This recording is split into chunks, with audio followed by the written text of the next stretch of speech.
오늘 우리가 읽은 마태복음 23장은 크게 세 문단으로 나눌 수가 있습니다. 12절까지는 외식하는 종교 지도자들에 대한 경계 및 겸손과 섬김에 관한 교훈에 대해서, 13절에서 36절까지는 외식하는 종교 지도자들 향한 7번의 화 선언을, 그리고 37절에서 39절은 예루살렘을 향한 예수 그리스도의 탄식 및 예루살렘 멸망을 예언하는 기록으로 구성되어 있습니다.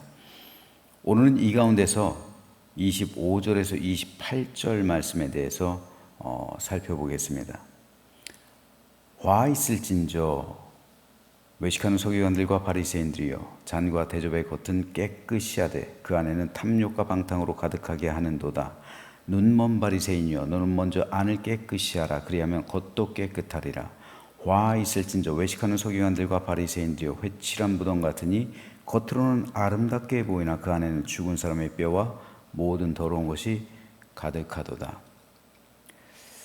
조선시대 후기 사람이었던 박지원이 청나라에 다녀와서 기록한 책이 열하일기입니다.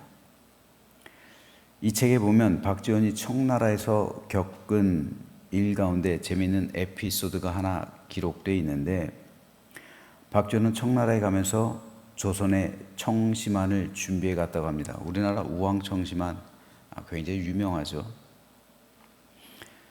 그래서 자신이 만난 사람 중에서 소중한 사람에게 그 청심환을 한 알씩 선물해 주었다고 합니다. 그런데 그 청심환을 받은 청나라 사람들이 너무도 기뻐하다는, 너무도 좋아했다는 거예요. 왜냐하면 조선의 청심환은 청나라에서 아주 귀하게 여겨서 비싼 값으로 거래되었기 때문이라고 합니다. 그래서 박지원이 궁금해서, 아니 청심환은 중국이 본고장 아닙니까? 그런데 왜 많은 중국 청심환들을 뒤로하고 조선의 청심환을 최고로 쳐줍니까? 물었다고 합니다. 그러다 청나라 사람들이 한결같이 대답하기를, 지금 청나라에서 통용되고 있는 청심환들은 가짜가 하도 많아서 진품을 만나기 힘들다는 거예요. 그때나 지금이나 중국은 짝퉁이. 여러분, 그때 청나라는요 굉장히 부유했던 나라예요. 박지원이 청나라에 가서 깊은 감명을 받았어요. 그 거리하며 그 선진화된 문명하며 얼마나 화려하고 얼마나 그 청나라가 잘 사는지 부가 넘쳐요. 그런데 짝퉁이 넘치는 거예요. 그래서 조선의 청심환을 그렇게 가치 있게 여기고 비싼 값에 거래가 된다는 겁니다. 그때나 지금이나 중국 사람들은 짝퉁을 만들어 파는데 아무 거리낌이 없어요. 이것은 부유하게 살던 시절도 마찬가지였던 거예요. 결국 이 문제는 경제 문제가 아니라 양심의 문제예요. 경제가 어려워서 짝퉁을 만드는 게 아니라 양심이 없어서 짝퉁을 만드는 거예요. 양심의 문제는 잘 사는 것과는 별개예요. 우리 믿음 역시 마찬가지입니다. 믿음은 내 삶에 여유가 생기고 나서 하는 게 아니에요. 믿음이 좋은 것은 내 삶이 풍요로워지고 나서 내 믿음이 더 좋아지는 게 아닙니다. 내가 여유롭게 살아야 헌신하고 봉사하는 것이 아니에요. 믿음 생활은 생활의 여유에 달려있는 것이 아니라 내 마음에 달린 거예요. 그래서 소크라테스는 중요한 것은 그냥 사는 것이 아니라 훌륭하게 사는 것이다 라고 말했어요. 중요한 것은 그냥 사는 게 아니라, 그냥 내 삶 그냥 막 살아가는 게 아니라 훌륭하게 사는 거라고요. 인생에게 주어진 80년, 90년 혹은 100년 이 삶을 그냥 사는 게 아니라 훌륭하게 사는 것, 이게 중요한 거라고요. 신앙 역시 마찬가지입니다. 중요한 것은 그냥 믿는 것이 아니라 훌륭하게 믿는 겁니다. 중요한 것은 그냥 목회하는 것이 아니라 훌륭하게 목회하는 겁니다. 중요한 것은 그냥 봉사하는 것이 아니라 훌륭하게 봉사하는 겁니다. 중요한 것은 그냥 헌신하는 것이 아니라 훌륭하게 헌신하는 겁니다. 여러분, 헌신하고 충성하고 봉사할 때 적어도 제가 감동할 수 있게 하세요. 그러면은 훌륭하게 하는 거예요.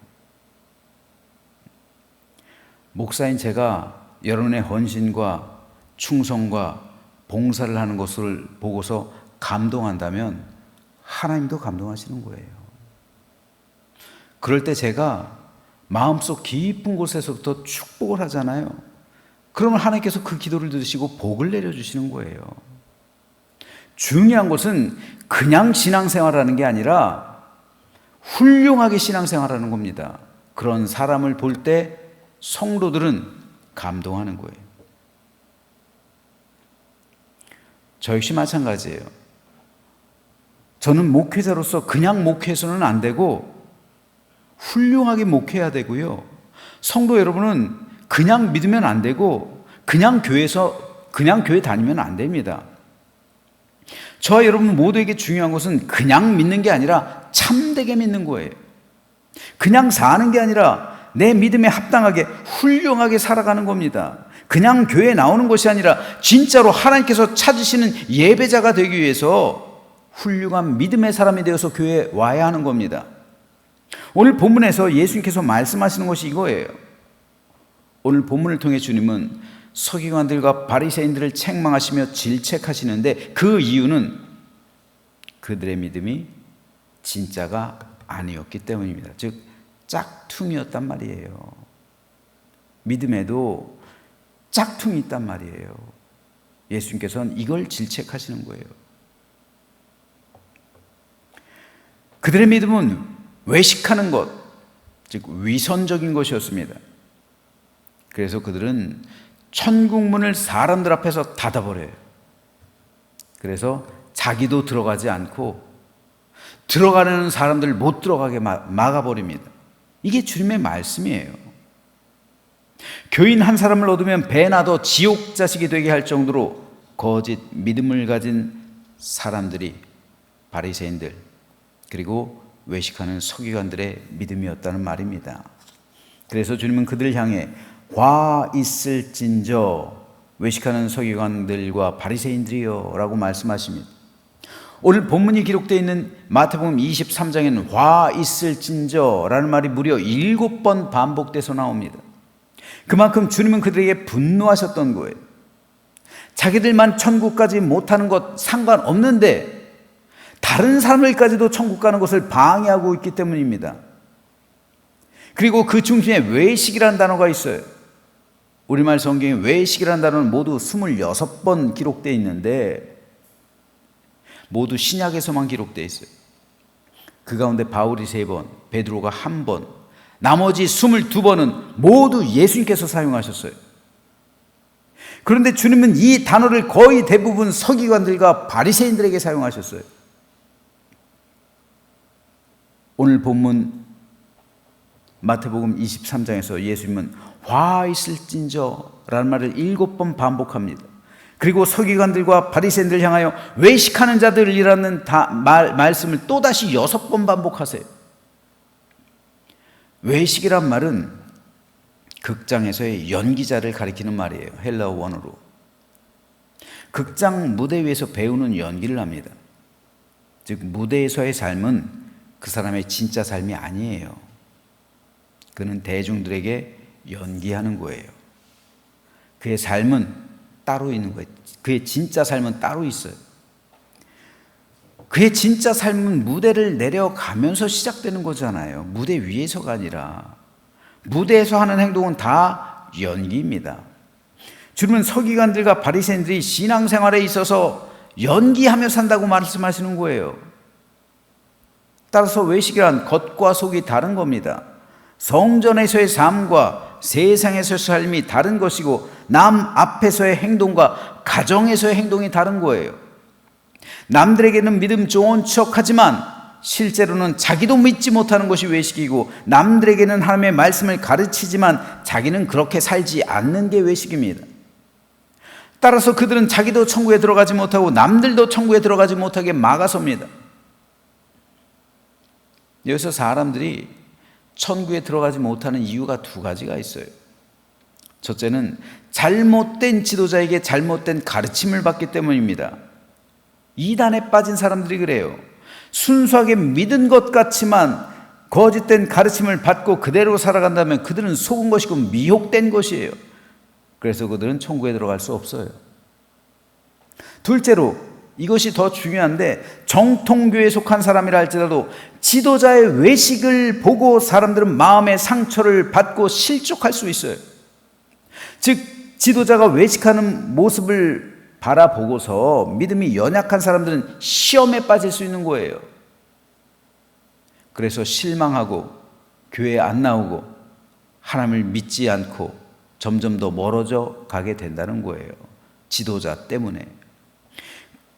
그런데 결국 손해는 누가 보는 거예요? 자기가 보는 거잖아요. 그 영혼 안타깝지만 천국에 들어갈 수 없는 거예요.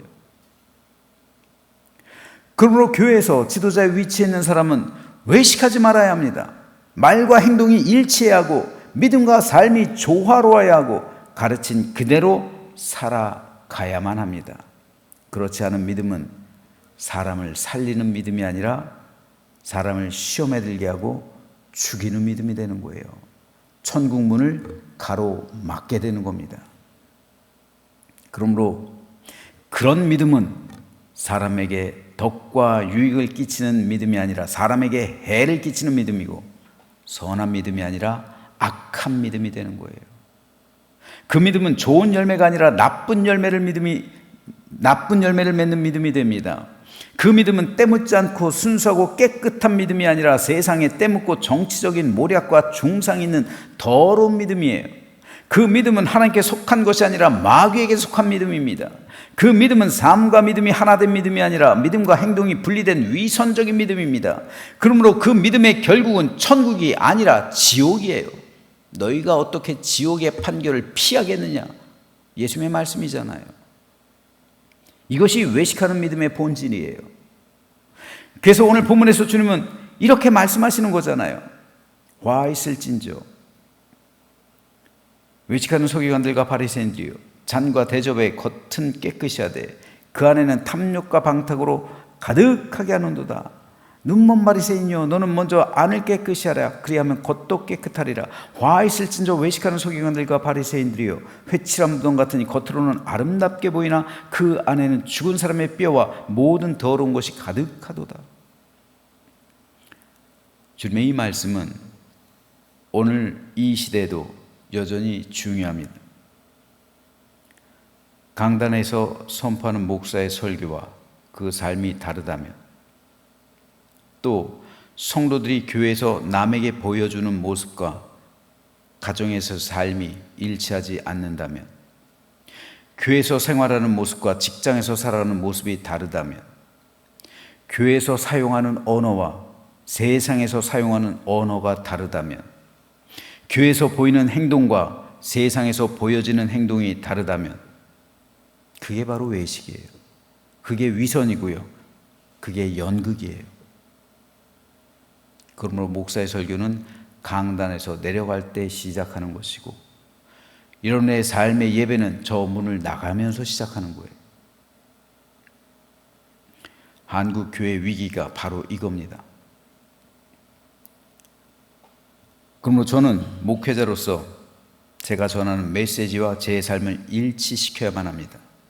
마찬가지로 성도 여러분은 여러분의 교회에서의 믿음의 모습과 가정에서의 모습, 그리고 세상에서의 삶을 일치시켜야 합니다.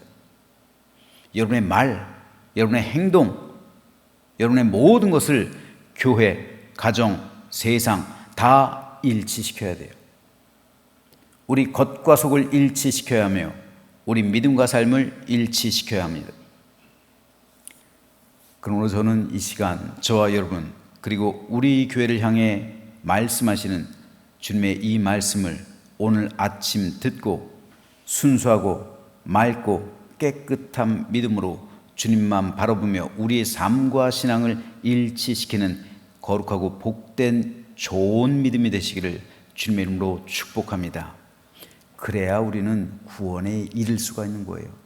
그래야 우리는 우리의 구원을 이룰 수 있는 겁니다.